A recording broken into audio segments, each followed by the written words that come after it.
Madame, Monsieur, bonjour et bienvenue sur le Média News pour votre bulletin d'information.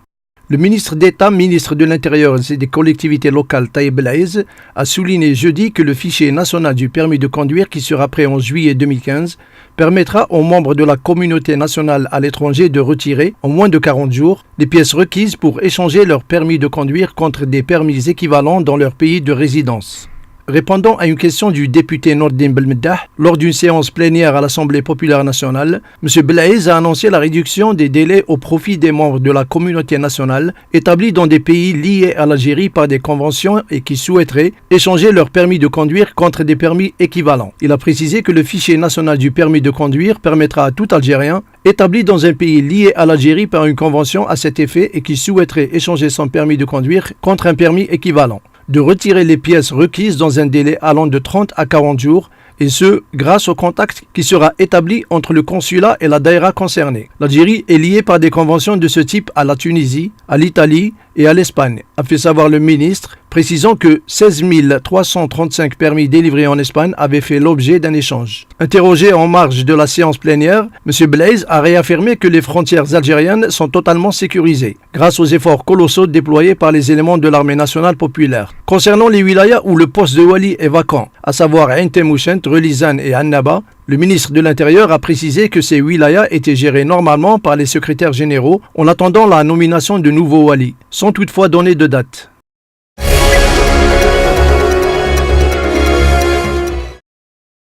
Le Premier ministre Abdelmalek Sellal a indiqué jeudi à Alger que le phénomène de migration clandestine vers l'Algérie pouvait perdurer en raison de l'insécurité qui prévaut dans les pays du Sahel, précisant que 20 000 migrants ont gagné le pays jusqu'à présent. Dans une réponse lue en son nom par Khalil Mahig, ministre des Relations avec le Parlement, lors d'une séance consacrée aux questions orales à l'APN, le Premier ministre a fait savoir que les autorités publiques poursuivront le rapatriement des migrants clandestins qui séjournent encore sur le territoire national en fonction de l'amélioration de la situation sécuritaire dans leur pays, en coordination avec la représentation diplomatique de leur pays et dans le respect de la dignité humaine. À une question sur les mesures d'urgence mises en œuvre par le gouvernement pour contrer le flux de migrants clandestins vers l'Algérie, M. Sellal a précisé que ces ressortissants issus de pays voisins et de Syrie ont fui leur pays en raison de l'insécurité et des crises qui frappent leurs pays respectifs. Il a indiqué que la recrudescence de ce phénomène était source de préoccupation pour l'Algérie, notamment au plan sécuritaire et sanitaire et sur le plan du travail au noir, précisant que l'Algérie avait traité la situation avec sagesse et responsabilité pour des motifs humanitaires, dans le respect de la dignité humaine des victimes des crises qui secouent leur pays. Dans ce sens, M. Sellal a rappelé les différentes étapes de la prise en charge de ces migrants clandestins, citant notamment le gel des mesures de rapatriement des ressortissants maliens et nigériens, en attendant le retour à la paix et de la sécurité dans leurs pays respectifs. Les autorités publiques compétentes ont assuré le suivi médical des concernés et n'ont enregistré aucune atteinte ni affection contagieuse ou transmissible. Avec l'amélioration de la situation sécuritaire au Niger, l'Algérie, en commun accord avec les autorités de ce pays, a pris les mesures nécessaires pour rapatrier ces ressortissants qui séjournaient illégalement sur son sol, a-t-il précisé, notant que 3000 migrants clandestins nigériens ont été rapatriés. À cet effet, 56 centres régionaux ont été mis en place pour accueillir les ressortissants nigériens avant leur transfert vers le centre principal de Tamanrasset à l'effet de leur rapatriement, a-t-il ajouté.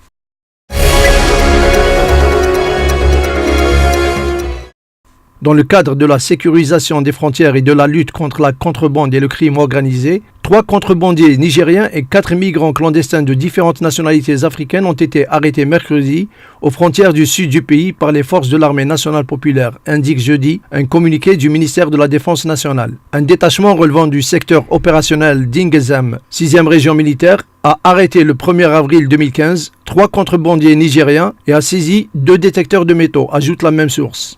Ainsi, le nombre total s'élève à 28 détecteurs saisis durant les dernières 48 heures, selon le communiqué du MDN. Par ailleurs, un autre détachement relevant du secteur opérationnel d'Ilizi, 4e région militaire, a arrêté 4 immigrants clandestins de différentes nationalités africaines, conclut le communiqué du MDN.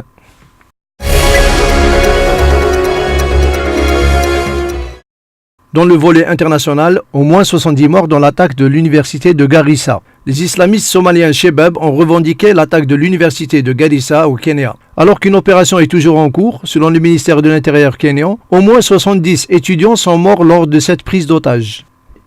Située dans l'est du Kenya, à environ 150 km de la frontière somalienne, l'université de Garissa a été attaquée jeudi matin à l'aube par des islamistes somaliens Shebab. Au moins 70 personnes, pour la plupart des étudiants, ont été tuées et 79 blessés selon le ministre kényan de l'Intérieur. Environ 500 étudiants sont recensés, mais nous avons perdu beaucoup de vies. Environ 70, a-t-il expliqué en précisant que le bilan était provisoire. L'opération de nettoyage finale est toujours en cours. Il a également ajouté que 4 terroristes ont été tués et que 90% de la menace est éliminée, tout en restant prudent sur la présence éventuelle d'assaillants qui se trouveraient encore à l'intérieur. Les assaillants sont entrés de force dans l'université de Garissa en tirant sur les gardes surveillant le portail d'entrée vers 5h30 et ont ouvert le feu à l'intérieur du campus, explique le chef de la police kenyane, Joseph Bwane. L'attaque a été revendiquée par les islamistes somaliens Shebab. Le Kenya est en guerre avec la Somalie. Nos hommes sont encore à l'intérieur et combattent. Leur mission est de tuer ceux qui sont contre les Shebab, déclare un porte-parole du groupe terroriste. Ils ont notamment revendiqué le spectaculaire assaut en septembre 2013 contre le centre commercial Westgate de Nairobi, qui a fait 67 morts, et une série de raids sanglants contre des villages de la côte kenyane en juillet 2014. En février dernier, quelques 200 professeurs travaillant dans la partie nord-est du Kenya avaient manifesté à Nairobi pour réclamer leur réaffectation, se disant traumatisés par les attaques récurrentes. Le Kenya est aussi sûr que n'importe quel autre pays dans le monde, avait assuré mercredi le président kényan Uhuru Kenyatta, après que Londres eut émis de nouvelles mises en garde à ses citoyens sur la sécurité au Kenya. Affaiblis en Somalie, les Shebab exportent dorénavant la terreur au-delà des frontières. Des sources régionales fiables estiment en effet que des cellules pro-Shebab existent désormais dans plusieurs pays voisins, notamment en Tanzanie et en Ouganda. Pour l'heure, c'est au Kenya que les Shebab, dans leur version locale, sont les plus actifs, notamment sur la côte, où le mouvement recrute auprès des populations victimes d'expropriation de terres.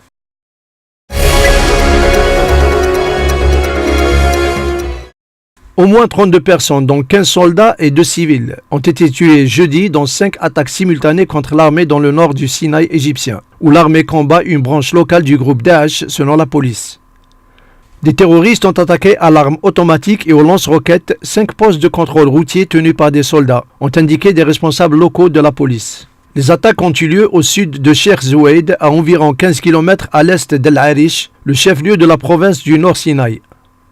Au moins 2 civils, 15 soldats et 15 assaillants ont été tués dans les échanges de tirs qui ont suivi les attaques, selon la police. Au moins 17 militaires et 6 civils ont également été blessés. Ces bilans établis par les forces de l'ordre ne peuvent pas être vérifiés de sources indépendantes. Par ailleurs, 3 civils ont été blessés par l'explosion d'un obus de mortier qui a touché leur maison dans la banlieue est d'El Arish, selon la police qui n'a pas précisé l'origine de ce tir.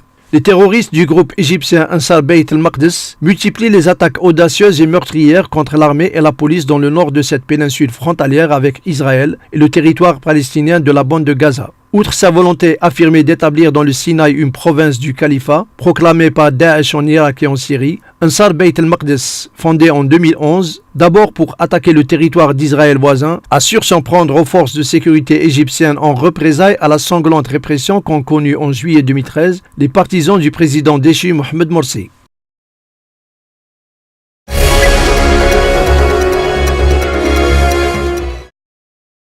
L'Iran et les grandes puissances impliquées dans les négociations sur son programme nucléaire ont poursuivi leurs négociations durant la nuit de mercredi à jeudi sans parvenir à s'entendre. Les discussions entre Téhéran et le groupe dit P5+1, qui regroupe les 5 membres permanents du Conseil de sécurité des Nations, peuvent aussi bien aboutir qu'échouer dans les prochaines heures, disent les diplomates réunis au bord du lac Léman. Les pourparlers, qui visent à encadrer le programme iranien pour empêcher la République islamique de se doter de l'arme atomique en échange du lever des sanctions internationales, achoppent sur des points cruciaux, même si les grandes lignes d'un accord semblent acquises. Les négociateurs, qui s'étaient fixés pour objectif de parvenir à un accord avant mardi à minuit, ont donc passé une nouvelle nuit à tenter de surmonter leurs divergences. Cela va être lent, a averti un diplomate. Le secrétaire d'État américain John Kerry et le ministre allemand des Affaires étrangères Frank-Walter Steinmeier ont indiqué qu'ils resteraient au moins jusqu'à jeudi à Lausanne pour tenter de conclure cet accord politique qui doit ouvrir la voie à un accord définitif d'ici la fin juin. Le chef de la diplomatie française, Laurent Fabius, qui était rentré à Paris mardi soir, en jugeant les progrès insuffisants, est reparti en Suisse dans la soirée de mercredi. On est à quelques mètres de l'arrivée, mais les derniers mètres sont les plus difficiles et on va essayer de les franchir. Ce n'est pas encore fait, a-t-il dit à son retour à Lausanne. Pour Laurent Fabius, Il y a encore des efforts à faire côté iranien. Nous voulons un accord robuste et vérifiable et il reste des points où il faut progresser, notamment du côté iranien.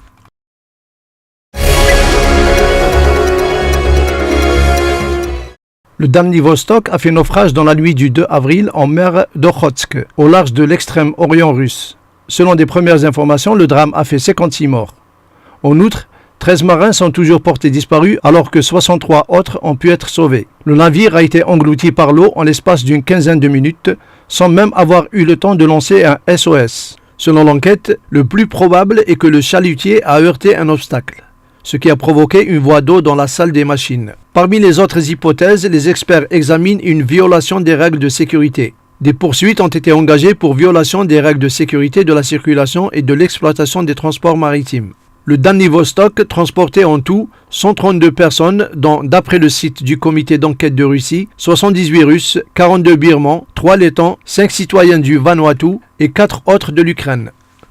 Les marins sauvés se trouvent dans un état grave, voire très grave, et souffrent tous d'hypothermie. Certains restent sans connaissance. L'enquête est supervisée par le comité d'enquête de Russie. La cellule de crise chargée de liquider les conséquences du naufrage estime que le chalutier a heurté un bloc de glace, provoquant la déformation puis une destruction partielle de la coque. Toutefois, le ministère des situations d'urgence balaie l'hypothèse d'une collision avec un obstacle. Sergei Khabarov, vice-premier ministre du gouvernement du territoire du Kamtchatka, a lui aussi déclaré à l'agence TASS que la raison la plus probable du naufrage était la violation des règles de sécurité. Il a rappelé que le chalutier travaillait avec un filet de 100 tonnes. C'est ainsi que s'achève notre journal. Merci de nous avoir suivis. Au revoir.